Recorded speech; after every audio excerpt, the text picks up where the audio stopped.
Gracia, misericordia y paz de parte de Dios nuestro Padre y del Señor Jesús a todos ustedes siempre. Amén.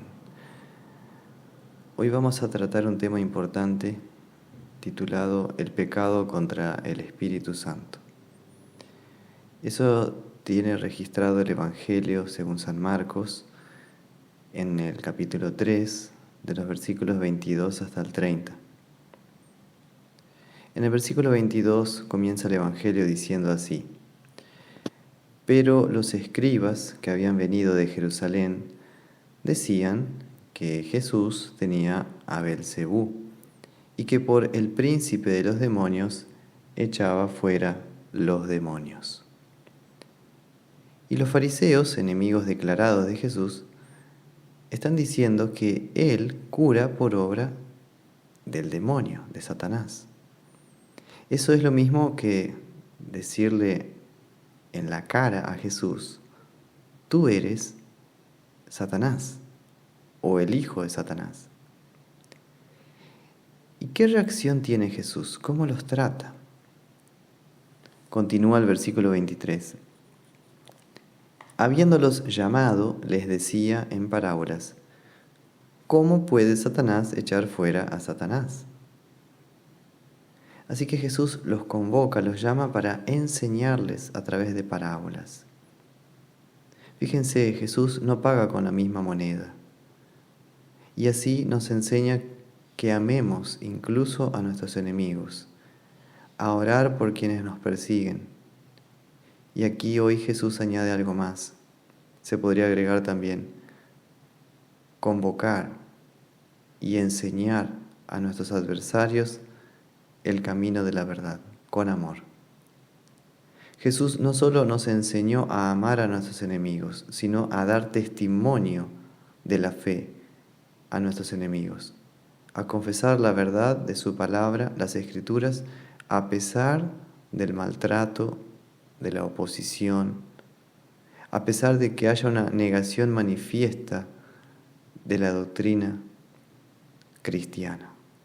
En este caso, el mismo Jesús, que sufre rechazo y oposición y que se le trata como si fuera Él el diablo y no el Mesías. ¿Y cómo enseña Jesús a sus adversarios? Lo hace mediante 3 parábolas tomadas de la realidad. De los versículos 24 al 26 Él dice: Si un reino está dividido contra sí mismo, tal reino no puede permanecer. Y si una casa está dividida contra sí misma, tal casa no puede permanecer. Y si Satanás se levanta contra sí mismo y se divide, no puede permanecer, sino que ha llegado su fin. La manera de enseñar de Jesús es simple, pero efectiva, poderosa. Un gobierno fracturado en divisiones internas no podrá permanecer por mucho tiempo en el país.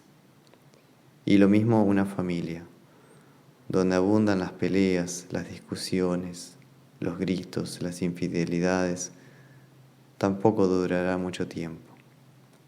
Así también Satanás, dice Jesús, si él mismo pisa su propia cola de serpiente, tampoco podrá durar. Con estos ejemplos Jesús les demuestra a los fariseos lo equivocados que están, la falsedad de sus propios argumentos, lo ilógico de sus razonamientos, que sus razonamientos son errados con respecto a Él. Jesús no sana a las personas por obra del diablo, sino por obra de Dios. Sin embargo, la dureza del corazón de sus enemigos no quieren ver lo evidente. Que si Cristo hace un exorcismo y sana a una persona del poder del diablo, que en Mateo 12 nos explica que era una persona endemoniada y que por lo tanto estaba sorda y ciega, significa que entonces Cristo es el Hijo de Dios, nuestro Salvador, que vino para a nosotros liberarnos de nuestra ceguera espiritual y de nuestra sordera espiritual, de que por nosotros mismos no podemos ni ver ni escuchar a Dios, a menos que Dios se nos revele a través de Cristo. Y estos líderes de Israel, sin embargo, se niegan a confesar que Jesús es Dios encarnado, Dios hecho hombre.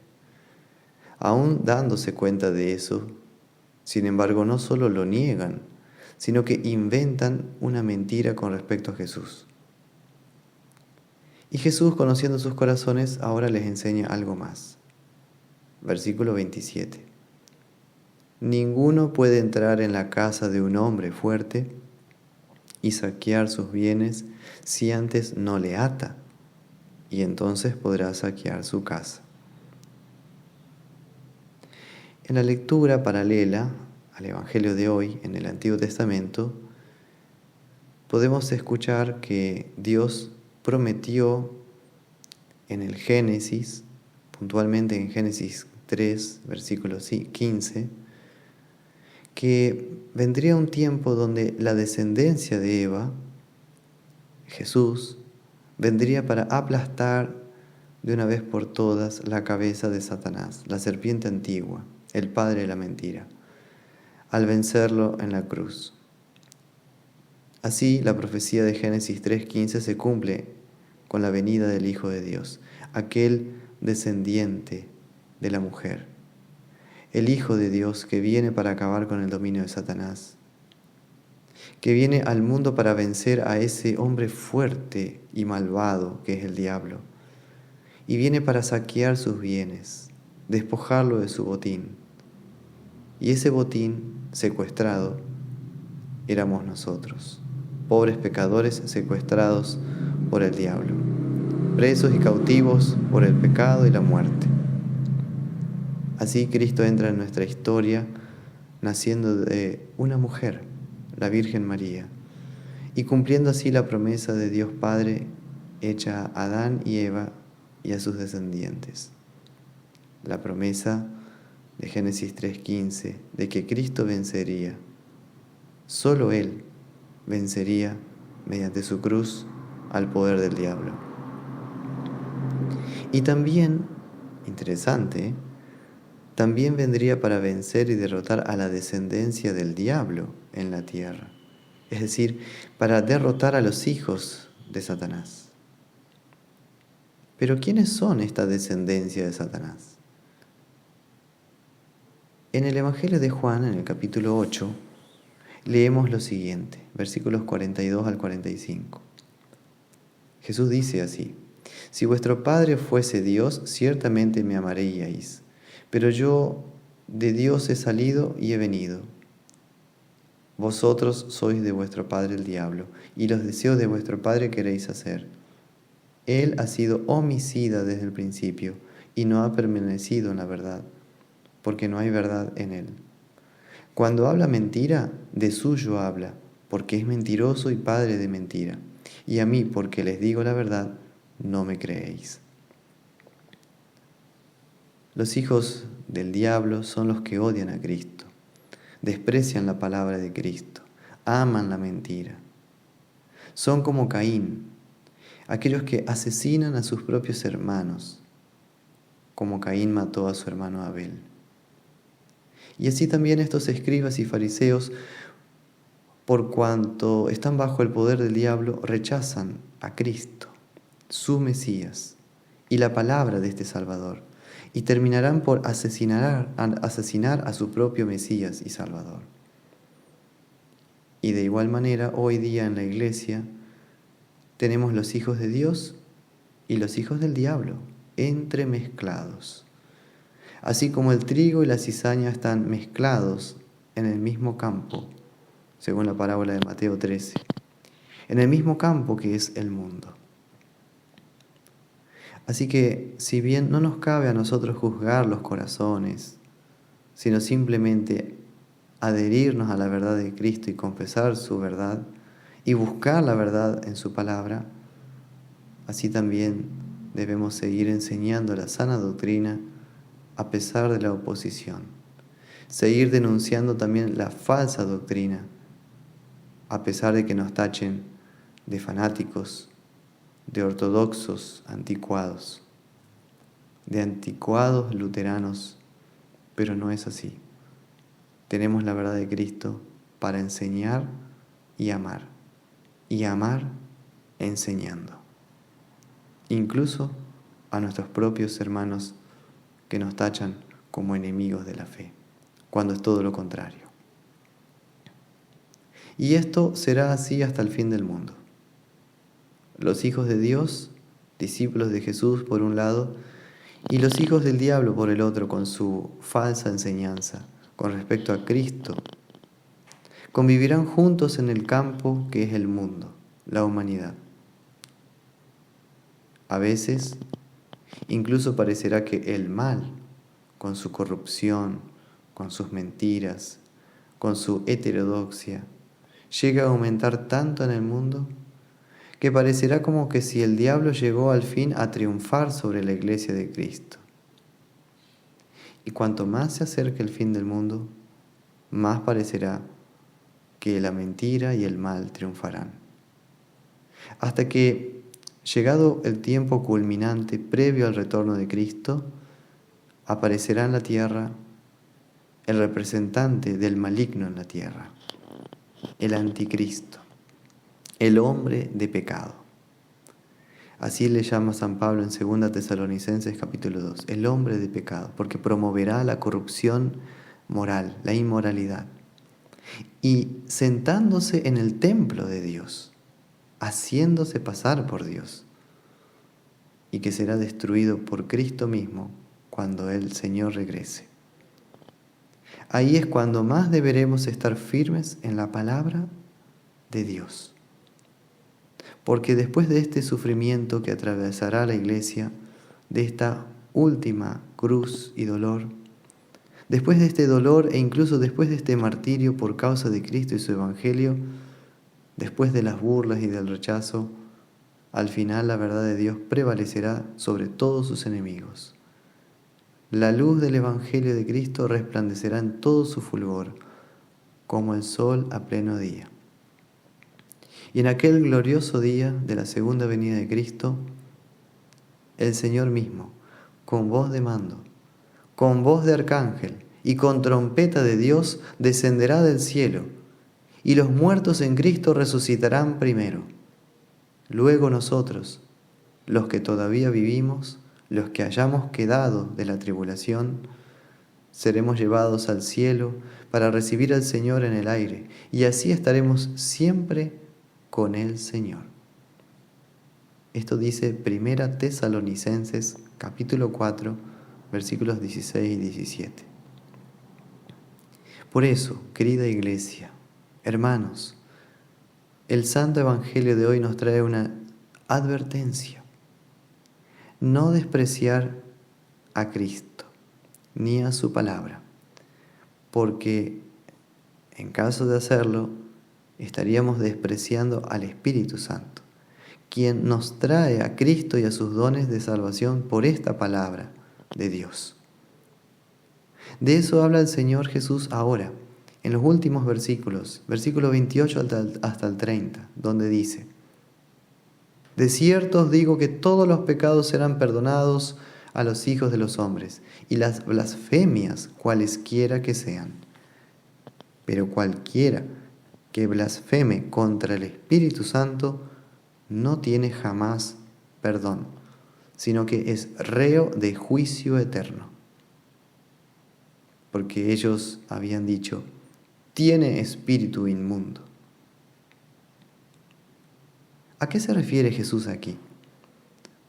Se refiere a lo que se conoce como el pecado contra el Espíritu Santo, que no es otra cosa que renegar de Cristo y de su palabra, como hicieron esos escribas y fariseos. La definición es esta: el pecado contra el Espíritu Santo consiste en la negación maliciosa de la verdad celestial ya conocida por la persona, y por su impugnación blasfema y obstinada. Es el pecado que se comete contra el oficio y el ministerio del Espíritu Santo y contra la verdad celestial revelada por ese oficio y ministerio de la palabra. Así, blasfemar del Espíritu Santo significa blasfemar de su oficio, que es convertir a la gente a la fe. Declarar incluso que las operaciones del Espíritu Santo en realidad son operaciones del mismo diablo. Por eso ese pecado es llamado también en otra parte, en el Nuevo Testamento, puntualmente en 1 Juan capítulo 5, versículo 16, como el pecado para muerte. Es decir, en atención a su efecto, porque acarrea ineludiblemente la muerte o la condenación eterna. Esto debemos diferenciarlo de otro pecado, de aquellos que, por ejemplo, reniegan de la fe cuando hay una situación de peligro, cuando sienten miedo a ser perseguidos por ser cristianos y dicen no ser cristianos. Estas personas no son pecadores contra el Espíritu Santo en ese momento. No cometen el pecado contra el Espíritu Santo, sino que es el pecado de la desesperación. Y estas personas sí pueden obtener el perdón de sus pecados si se arrepienten de corazón sinceramente. Pero, en cambio, estos fariseos y escribas, aun sabiendo que Jesús era el Salvador prometido por Dios en las Escrituras desde Génesis 3:15, lo rechazan abiertamente, blasfemando contra él en la cara, mintiendo sobre él a la gente, diciendo que Jesús está poseído por un espíritu inmundo. Y tratar así a Jesús, humillarlo públicamente, contrariar así al Espíritu Santo que proviene del Padre y del Hijo, eso es resistir la obra del Espíritu Santo, que nos quiere convencer que somos pecadores, que necesitamos de Jesús, de su perdón logrado en la cruz, y que solo por medio de Cristo llegamos a la vida eterna. Y este rechazo consciente, deliberado, una y otra vez, ese es el pecado contra el Espíritu Santo. Este pecado de rechazo a Cristo, de volverse y abandonar al Señor, la verdad de la vida, es el pecado contra el Espíritu Santo. Como cuidado pastoral para las almas, tal vez alguien se pregunte o te preguntarás o te hayas preguntado, ¿y yo? ¿Será que he cometido alguna vez ese pecado? ¿El pecado contra el Espíritu Santo? A lo cual podemos responder, si bien quizás puede ser que una persona haya dado pasos, pero solo pasos en dirección al pecado contra el Espíritu Santo, pero solo pasos, no es lo mismo que el pecado en sí mismo contra el Espíritu Santo.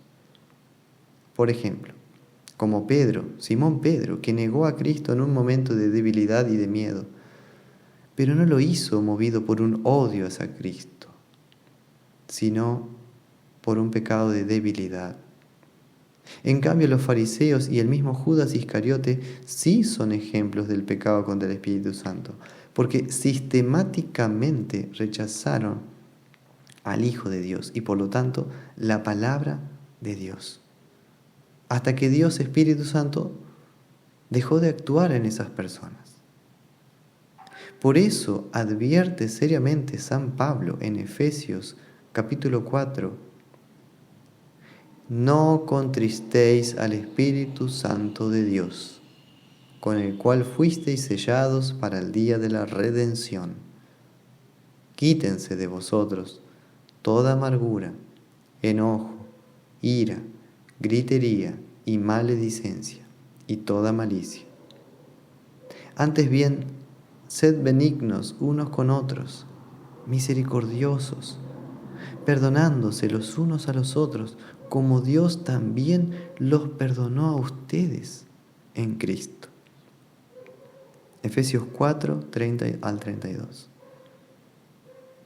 Hermanos, sepan también que si ustedes mismos O algún hermano o hermana en la fe se encuentra angustiado, pensando, oh no, pobre de mí, ciertamente he cometido el pecado contra el Espíritu Santo. Y lo notan apenado y triste en su alma por eso. ¿Cómo podemos ayudarle? ¿Qué debemos hacer? ¿Qué decirle?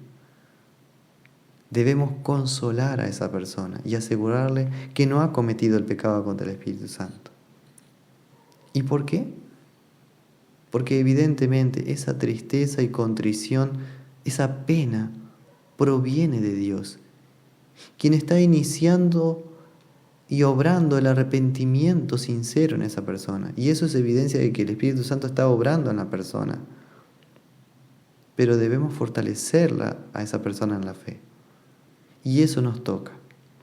Nos toca, sin dudar, prontamente acercarnos y consolarles con el dulce Evangelio que dice lo siguiente. Estimado hermano, amada hermana, aférrate a la promesa de Cristo en su Evangelio. Si sientes una pena o culpa o dolor por tus pecados y deseas el perdón, anhelas el perdón, debes saber que eres un hijo amado de Dios, aunque estás pasando por una terrible prueba de fe en tu alma. Sí, es posible que hayas dado pasos en dirección a abandonar la fe en Cristo, pero eso todavía no es el pecado contra el Espíritu Santo. Es el pecado de la desesperanza, de la desesperación. Pero no desesperes. Es cierto, tal vez te alejaste de la iglesia o de la palabra de Dios por un tiempo, por pereza, por vagancia, por tanta vida ajetreada y bulliciosa, tantos problemas. Y es posible que hayas menospreciado incluso la Santa Cena. Pero no desesperes más, no te angusties más. Ven a la iglesia, ven al culto, a recibir los medios de gracia, para que Satanás no tenga ningún poder sobre ti, para que se abran tus oídos y tu corazón y tu vista sea iluminada otra vez con la luz del Evangelio, en la palabra de Cristo y el sacramento de Cristo, el sacramento del altar. Porque Cristo está allí presente para ti, para purificarte, limpiarte, sanarte, perdonarte y ponerte bajo su protección y gracia. No dudes más, ni por un instante, del amor de Cristo que tiene por ti, a pesar de tu débil fe. Él, Jesús, tu Salvador, te ha redimido. Te ha salvado con su sangre preciosa derramada en la cruz del Calvario. Esa fue la promesa que Dios hizo a Adán y Eva en Génesis 3:15. Esa promesa se ha cumplido para ellos, para ti, para el mundo entero, de que tu vida es preciosa para Cristo. Amén. Y que la paz de Dios, que sobrepasa todo entendimiento humano, guarde y guíe tu corazón en Cristo Jesús por obra de su Espíritu Santo en ti, para consuelo, para paz, para nueva vida y para vida en abundancia. Que así sea. Amén.